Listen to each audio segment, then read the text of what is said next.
లాక్స్ మరి ఆమె అన్ని కొనిచ్చుకుంది. ఇప్పుడు ఆమె ఇంట్లో ఉన్న టీవీతో సహా మరి అన్ని రాష్ట్రాలు ఎందుకు చేయించుకుంది? జస్ట్ కో యాక్టర్ అని చేయించుకుందండి. ఇప్పుడు రాష్ట్రం ఆమెకి ప్రొడ్యూసర్ ఆమె సినిమాకి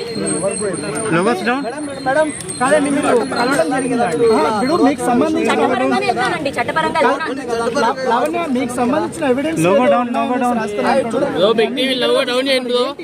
అంటే మరి ఎవిడెన్స్ మా లాయర్ గారు చెప్పినట్టు మరి మస్తాన్ని రాజే పంపించాడా నా మీద చేయించాడా అన్నది మరి మీరే అందరికీ తెలియాలండి.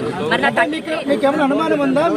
మీ మీద ఒకరు అలిగేషన్ చేస్తున్నారు ఈ మధ్య యూట్యూబ్ ఛానల్స్ లో కానీ కొన్ని ప్రూఫ్స్ ఏదో తీసుకొస్తున్నారు.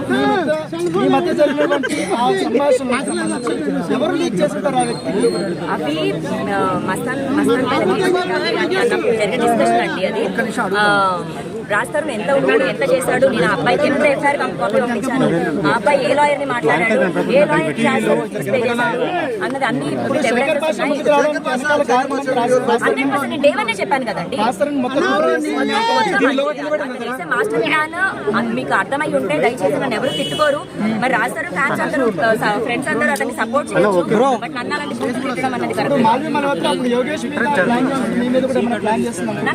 నాకు చేస్తేనే ఇవాళ హెల్ప్ అని బయటకు వచ్చానండి. నన్ను జైలుకి పంపించిన